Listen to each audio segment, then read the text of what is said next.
आपका अभिषेक super trick में स्वागत है। हम बारी-बारी सामाजिक विज्ञान का बारी-बारी से सभी विषयों का अध्ययन करेंगे। ये ऑब्जेक्टिव है। चलिए हम शुरू करते हैं। आज का हमारा पहला क्वेश्चन है कि सौर ऊर्जा नींद में से कौन-सा संसाधन है? तो याद रखिएगा सौर ऊर्जा क्या है? नवीकरणीय संसाधन है। क्या है? पुनःविद्युतीय है। इसे सौर ऊर्जा को क्या कर सकते हैं? हम लोग बार-बार इसका प्रयोग कर सकते हैं। ये कभी खत्म ना होने वाला ऊर्जा है। उसके बाद कह रहा है संसाधन होते नहीं बनते हैं। तो याद रखिएगा संसार किसने कहा था? तो जेम्स माइन ने कहा था। किसने कहा था? तो जेम्स मैन ने कहा था। उसके बाद कह रहा है कोयले किस प्रकार का संसाधन है? तो याद रखिएगा कोयले किस प्रकार का संसाधन है? और नवीकरणीय संसाधन है। ये इसे बनने में लाखों वर्ष के समय लगते हैं, इसलिए कहा है ये अनवीकरणीय संसाधन है। एक बार जल जाने पर दोबारा प्राप्त नहीं कर सकते हैं। क्वेश्चन नंबर 4 है कह रहा है प्राकृतिक संपदाओं में किसका भंडार सीमित है? याद रखिएगा कोयले का है भंडारण सीमित है, ठीक है। इसे लाखों वर्ष लगते हैं, इसलिए कहा है इसका सीमित मात्रा में उपलब्ध है हमारे यहाँ। उसके बाद कह रहा है डाकू की अर्थव्यवस्था संबंधित है। किससे संबंधित है? तो याद रखिएगा संसाधन के नियोजित दोहन से। हम लोग क्या कर रहे हैं कि अंधाधुंध संसाधन का दोहन कर रहे हैं, इसलिए हम लोग अपने संसाधनों को बचा कर रखें कि अगले आने वाले पीढ़ी को काम आए। उसके बाद कह रहा है समुद्री क्षेत्र में राजनैतिक सीमा के कितने किलोमीटर क्षेत्र का राष्ट्रीय संपदा निहित है? तो याद रखिएगा 12.2 किलोमीटर निहित क्या है? तो 12.2 किलोमीटर। उसके बाद चलिए नेक्स्ट क्वेश्चन तट रेखा से कितने किलोमीटर क्षेत्र सीमा अपमार्जन आर्थिक क्षेत्र कहते हैं? तो याद रखिएगा कितने? तो 200 NM। कितने? तो 200 NM। उसके बाद नेक्स्ट क्वेश्चन कह रहा है पंजाब किस प्रकार के संसाधन के मामले में गरीब है? तो याद रखिएगा किस मामले में गरीब है? तो खनिज के मामले में कहा है पंजाब गरीब है। उसके बाद कह रहा है मछलियों के अस्तित्व को खतरे में कौन डालता है? तो याद रखिए कौन डालता है? तो दूषित जल डालता है, ठीक ना। जो हम लोग नदी तालाब और सारे तालाबों को गंदा कर रहे हैं, जिसके चलते मछलियों का क्या हो गया है? जीना दुश्वार हो गया। इसलिए हम क्या करें? कम मात्रा में प्रदूषण फैलाए, जिससे हमारे जीव जंतु बचे रहे। नेक्स्ट क्वेश्चन कह रहा है ब्रूट लैंड किस देश के प्रधानमंत्री रह चुके थे? याद रखिए कहा कि तो नार्वे के प्रधानमंत्री रह चुके हैं। उसके बाद कह रहा है जैव और अवजैव संसाधन वर्गीकरण का आधार क्या है? तो याद रखिएगा आधार का उत्पत्ति से। किसे? तो उत्पत्ति, ठीक ना। इनमें भेद किया जाता है उत्पत्ति के आधार पर। उसके बाद कह रहा है कौन प्रकृति संसाधन नहीं है? तो याद रखिएगा कौन से प्रकृति? नगर कोई प्रकृति संसाधन नहीं है, ठीक ना। मगर वन प्रकृति संसाधन है, नदियाँ प्रकृति है, खनिज का है प्रकृति संसाधन है। उसके बाद कह रहा है पृथ्वी सम्मेलन किस देश में आयोजित किया गया था? तो याद है कि अभी VVI क्वेश्चन है। तो पृथ्वी सम्मेलन कहाँ पर आयोजित किया गया था? तो ब्राजील में आयोजित किया गया था। याद कहाँ पर? तो ब्राजील में आयोजित किया गया था। उसके बाद क्वेश्चन नंबर 14 का कह रहा है बांधों में जल किस संसाधन वर्ग का उदाहरण है? तो बी संचित। हम बांधों किस लिए बड़े बड़े डैम किस लिए बनाते हैं? तो याद रखिएगा तो हम जल को संचित करने के लिए कि जब बारिश ना हो तो हमेशा हमें हमें खेत पटाने सिंचाई करने के लिए हमेशा जल उपलब्ध हो, इसलिए हमें बड़े बड़े डैम बनाकर पानी को रोक कर रखते हैं और इससे बिजली भी उत्पन्न करते हैं। उसके बाद कह रहा है स्वामित्व के आधार पर संसाधन के कितने प्रकार होते हैं? कह रहा है कि स्वामित्व के आधार पर संसाधन कितने प्रकार के होते हैं? याद रखिएगा संसाधन 4 प्रकार के होते हैं कि स्वामित्व के आधार पर। उसके बाद संसाधन नियोजन के कितने स्तर होते हैं? तो याद रखिएगा कितने स्तर होते हैं? संसाधन नियोजन के 3 स्तर होते हैं। कितने? तो संसाधन नियोजन के 3 स्तर होते हैं। उसके बाद कह रहा है तृतीय पृथ्वी सम्मेलन कहाँ हुआ था? तो याद रखिएगा जोहान्सबर्ग में हुआ था। कहाँ पर? तो जोहान्सबर्ग में तृतीय पृथ्वी सम्मेलन हुआ था। यह भी VVI है, यह भी क्वेश्चन पूछा गया है। उसके बाद कह रहा है इनमें कौन सा अजैविक संसाधन नहीं है? तो याद रखिएगा वनस्पति का है अजैविक संसाधन नहीं है। उसके बाद चट्टाने खनिज और धातु ये सभी का है अजैविक संसाधन है। उसके बाद कह रहा है कौन विकास के स्तर के आधार पर संसाधन वर्ग नहीं है? तो याद है कौन विकास का आधार पर संसाधन वर्ग नहीं है? याद है ज्ञान, ये का है संसाधन वर्ग नहीं है। उसके बाद कह रहा है संसार का सबसे कीमती संसाधन कौन है? तो याद रखिएगा खनिज है। कौन है? तो खनिज है। संसार का सबसे कीमती क्या है? तो खनिज है। उसके बाद कह रहा है कौन निजी संसाधन में शामिल नहीं है? तो याद रखिएगा सी मंदिर का है सार्वजनिक संसाधन है, ये निजी नहीं होता है, ठीक। उसके बाद कह रहा है दी पॉपुलेशन बम नामक पुस्तक किस वर्ष प्रकाशित किया गया था? किस वर्ष प्रकाशित किया गया था? तो याद 1968 में क्या किया गया था? प्रकाशित किया गया था। उसके बाद कह रहा है क्लब ऑफ रोम ने किस वर्ष संसाधनों के विवेकपूर्वक उपयोग का प्रस्ताव रखा था? तो याद रखिएगा कब रखा था? तो 1968 में रखा था। कब रखा था? तो 1968 में रखा था। उसके बाद वुडलैंड कमीशन किस वर्ष सतत पोषणीय विकास संबंधी रिपोर्ट पेश की थी? तो याद रखिएगा कब की थी? तो 1987 में की थी। कब की थी? तो 1987 में की थी। कह रहा 25 1992 के पृथ्वी सम्मेलन में लगभग कितने देशों के राष्ट्रीय अध्यक्ष शामिल हुए थे? तो याद रखिएगा 170 देशों के राष्ट्रीय अध्यक्ष क्या होते हैं? शामिल हुए थे। उसके बाद कह रहा है नवीकरणीय संसाधन कौन है? तो याद रखिएगा प्रकृति गैस का है नवीकरणीय संसाधन है। पवन भी का है? देखो नवीकरणीय संसाधन कौन कौन आ जाएगा? पवन ऊर्जा आ जाएगा और प्रकृति गैस आ जाएगा। यह भी का है? नवीकरणीय संसाधन है, नवीकरणीय संसाधन। उसके बाद कह रहा है नेक्स्ट कह रहा है लो आय किस संसाधन वर्ग में शामिल है? तो याद रखिएगा अनवीकरणीय वर्ग में शामिल है। किसमें है? तो अनवीकरणीय वर्ग में शामिल है। उसके बाद कह रहा है 1992 में पृथ्वी सम्मेलन किस शहर में हुआ था? तो याद रखिए किस शहर में होता है? रियो डी जेनेरो में हुआ था। रियो डी जेनेरो में आयोजित किया गया था। उसके बाद कह रहा है कि किस कमीशन के सतत पोषणीय विकास का अवधारणाओं को प्रस्तुत की है? तो याद रखिए सी वुडलैंड कमीशन ने। किसने किया था? तो वुडलैंड कमीशन ने किया था।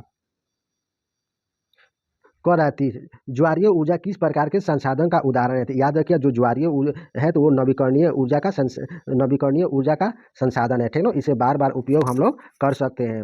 उसके बाद कह रहा है चिपको आंदोलन के प्रेरणा है। तो याद रखिए किसे? सुंदरलाल बहुगुणा को माना जाता है। किसे माना जाता है? तो सुंदरलाल बहुगुणा को माना जाता है।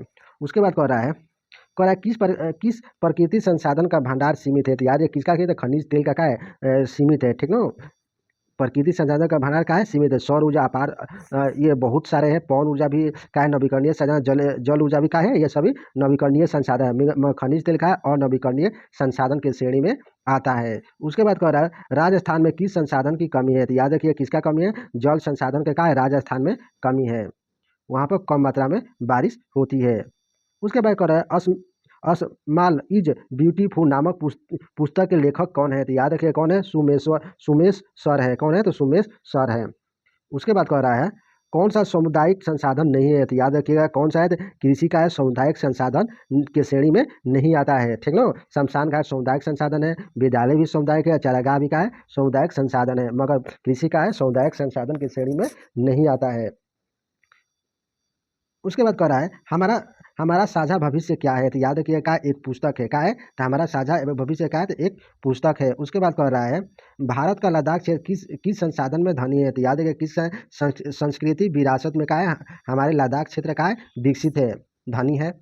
उसके बाद कह रहा है सामुदायिक संसाधन कौन नहीं है? तो याद रखिए डी घर का है सामुदायिक संसाधन नहीं है, मगर सार्वजनिक पार्क का है, सभी लोग वहाँ पर जाए, मस्जिद हो गया, मंदिर हो गया, यहाँ पर ये का है सामुदायिक संसाधन है, मगर घर का है सामुदायिक संसाधन के श्रेणी में नहीं आता है। उसके बाद कह रहा है मानवकृत संसाधन नहीं है। तो याद रखिए सी प्रकृति का है, मानव के द्वारा बनाया हुआ संसाधन नहीं है, ये स्वयं का है प्रकृति द्वारा निर्मित संसाधन है। भवन का है मानवकृत संसाधन है, रेलवे है और स्कूल है, ये सभी मानव ने बनाया है, मगर पेड़ पौधे मानव के द्वारा नहीं बनाया गया, स्वयं प्रकृति के द्वारा उत्पन्न हुआ है।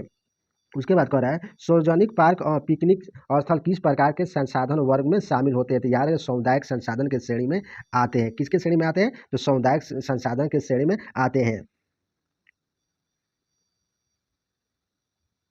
चलिए नागरिक का शुरू करते हैं। ये लोकतंत्र में सत्ता की साझेदारी है जो नागरिक है। चलिए शुरू करते हैं। करेंगे भारत में कहाँ औरतों के लिए आरक्षण की व्यवस्था है? तो याद रखिए कहाँ पर है? तो पंचायती राज्य में है। कहाँ पर है? तो पंचायती राज्य में का औरतों के लिए आरक्षण की व्यवस्था किया गया है।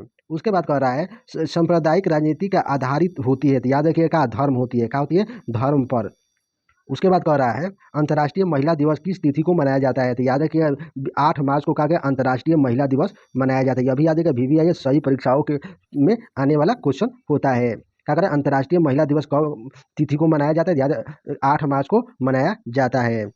उसके बाद वर्तमान में नेपाल का शासक प्रणाली क्या है? तो याद रखिएगा वर्तमान में हमारा जो पड़ोसी राज्य है उसका शासन प्रणाली कैसी है? तो लोकसभा है। क्या है? लोकतांत्रिक और लोकसभा है, लोकतांत्रिक है।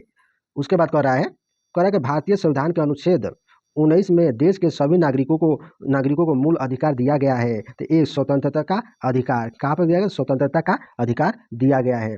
उसके बाद कह रहा है व्यक्तियों में कौन लोकतंत्र के रंग भेद के विरोधी नहीं है? तो याद रखिए कौन नहीं है? तो जेड गुडी। कौन है? तो जेड गुडी। उसके बाद कह रहा है सांप्रदायिक राजनीति किस पर आधारित है? तो यार सांप्रदायिक राजनीति किस पर आधारित होती है? तो यार एक धर्म दूसरे से श्रेष्ठ। का है? तो एक धर्म दूसरे से श्रेष्ठ, इस पर का है सांप्रदायिक राजनीति आधारित होती है। उसके बाद कह रहा है जब हम लैंगिक विभाजन की बात करते हैं तो हमारा अभिप्राय होता है, तो याद रखिएगा स्त्री और पुरुष के बीच में जैविक अंतर क्या होता है, स्त्री और पुरुष में जैविक अंतर। उसके बाद कह रहा है भारतीय संविधान के बारे में क्या करेंगे, भारतीय संविधान संविधान के बारे में इनमें कौन सा कथन सही है, तो याद रखिएगा सी सही है, सभी लोगों को कोई भी धर्म मानने की आज़ादी है। हमारे भारत देश में क्या है, सभी लोगों को आज़ादी है कि कोई भी धर्म क्या है अपना सकता है। उसके बाद कह रहा है सत्ता में सरदारी सही क्यों है, ये क्यों सही है जी, तो इसलिए कि यहाँ विविध विविधताओं को अपने में समेट लेती है, देश की एकता को कमज़ोर करती है, क्या करती है, देश की एकता को क्या करती है, कमज़ोर करती है। उसके बाद कह रहा है इंडिका पुस्तक के लेखक कौन है, तो याद रखिएगा इंडिका पुस्तक के लेखक कौन थे, मेगाथनीज है, कौन है, तो मेगाथनीज है, ठीक।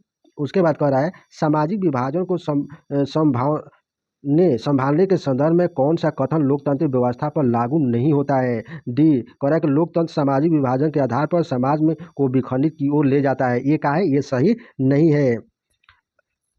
उसके बाद कह रहा है भारत की वित्तीय राजधानी कहलाती है, तो याद रखिएगा कौन कहलाती है वित्तीय राजधानी, तो मुंबई को कहते हैं। भारत की वित्तीय राजधानी किसे कहते हैं, तो मुंबई को कहते हैं। उसके बाद कह रहा है श्रीलंका की आबादी में तमिलों की संख्या है, तो याद रखिएगा श्रीलंका की आबादी में तमिलों की संख्या कितनी है, तो 18% है, कितना है, तो 18% है। उसके बाद 15वीं उसके बाद कह रहा है 15वीं लोकसभा में महिलाओं सदस्यों की कुल संख्या कितनी है, जो 15वीं लोकसभा का चुनाव तो उसमें कितना था, तो याद रखिए 59 था, कितना था, तो 59 था।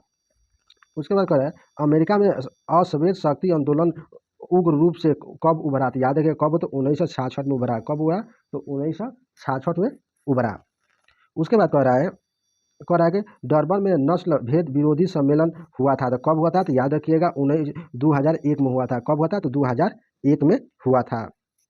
उसके बाद कह रहा है बिहार की साक्षरता दर कितना है, तो याद रखिएगा 2011 के हिसाब से कितना है, तो 47% है, कितना है, तो 47% है। उसके बाद 2001 की जनसंख्या के अनुसार भारत में साक्षरता महिलाओं की प्रतिशत, ये 2001 का है, तो ये कितना है, तो 53.70 है, कितना है, तो 53.70 है। उसके बाद श्रीलंका में बहुसंख्यक समुदाय की भाषा का है, जो श्रीलंका में रहने वाले समुदाय संख्या कितना है, तो बहुत ज़्यादा बोलने वाला सिंहली है, कौन सा है, तो सिंहली है। उसके बाद कह रहा है बेल्जियम के किस शहर के स्कूल में फ्रेंच बोलने पर रोक लगा दी गई थी, तो किस लगा दी गई थी, मच टेब, इस भाषा को कहा गया था, बेल्जियम में रोक लगा दिया गया था। उसके बाद कहा भारत में वर्तमान में कितनी प्रतिशत महिलाओं को संसद में प्रतिनिधित्व प्राप्त है, तो याद है भारत में कितनी कितना है, तो ये हो जाएगा 10.86%। उसके बाद कह रहा है श्रीलंका में तमिल मुख्य रूप से रहते हैं, तो कहाँ पर किस ओर रहते हैं, तो याद रखिएगा उत्तर पूर्वी प्रांतों में रहते हैं, कहाँ पर रहते हैं, तो उत्तर पूर्वी प्रांतों में रहते हैं। उसके बाद कह रहा है भारत में बहुसंख्यक आबादी है, तो किसकी आबादी है, तो याद रखिएगा हिंदुओं की सबसे ज़्यादा भारत में आबादी है।